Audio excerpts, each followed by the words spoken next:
नमोस्तु गुरुदेव। Today solution में आज प्रथम प्रश्न पूछ रहे हैं जिनागम पंथी नितिन जैन गुड़गांव से। नमोस्तु आचार्य भगवान। पूछ रहे हैं सफर के दौरान ट्रेन, प्लेन अथवा बस में शास्त्र जी का स्वाध्याय किया जा सकता है क्या? क्योंकि वहाँ पर शुद्धि और अशुद्धि का कुछ भी ध्यान रखना संभव नहीं हो पाता है। नमोस्तु आचार्य भगवान, मार्गदर्शन करें। यदि आप सफ़र कर रहे हैं, बस में हैं, ट्रेन में हैं या प्लेन में हैं, तो ऐसे समय में स्वाध्याय के जो विभिन्न भेद हैं उनमें से किसी एक का चुनाव करना चाहिए। जिनागम में स्वाध्याय के 5 भेद कहे गए हैं: वाचना, पृच्छना, अनुप्रेक्षा, आमनाय और धर्मोपदेश। उस काल में आप शास्त्र जी को निकाल करके वाचना स्वाध्याय ना करके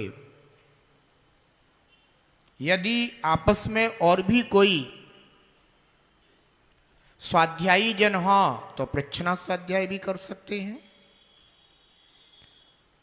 आमनाय स्वाध्याय भी कर सकते हैं, अर्थात कोई भी ग्रंथ का पाठ कर सकते हैं, अथवा अनुप्रेक्षा स्वाध्याय भी कर सकते हैं। जो आपने स्वाध्याय में पढ़ा हुआ है उसका चिंतन कर सकते हैं, उसी की बार बार भावना कर सकते हैं, अथवा धर्मोपदेश नाम के स्वाध्याय का आनंद भी आजकल ले सकते हैं, क्योंकि आजकल आपके पास सुविधा है।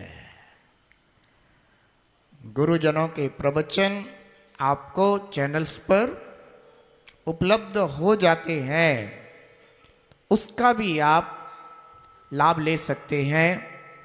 वाचना स्वाध्याय ना करें, क्योंकि आसपास उतनी शुद्धि नहीं है, तो शास्त्र जी की तो विनय रहनी चाहिए, इसलिए वह स्वाध्याय ना करें, से स्वाध्याय कर सकते हैं।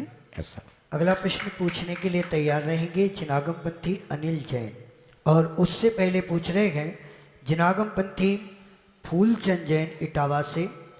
नमोस्तु आचार्य भगवान, आपने आज प्रवचन में किसी विद्वान का जिक्र किया था कि वो मृत्यु के उपरांत व्यंतर देव हो गए और पुनः उसी स्वाध्याय कक्ष में आकर रहने लगे। गुरुदेव, मैंने सुना है कि देवों के तो बहुत सुंदर रत्नमय भवन होते हैं, फिर अपने उस रत्नमय भवन आदि के वैभव को छोड़कर वो पुनः उसी पुराने जीर्ण शीर्ण स्थान पर किस भाव से आए? नमोस्तु आचार्य भगवान, मार्गदर्शन करें।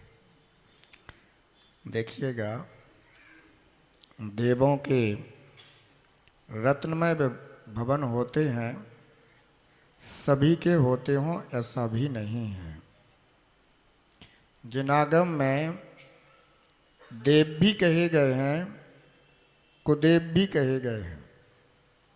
देवों के तो फिर भी चलो भवन आदि होते हैं, कुदेवों के कोई ऐसे भवन आदि नहीं होते हैं।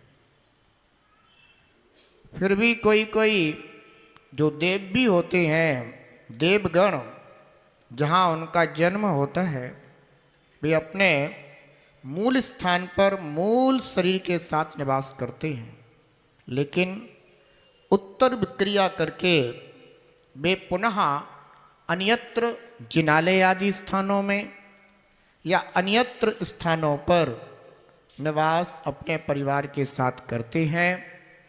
ऐसा ही देवों का स्वभाव है। ऐसा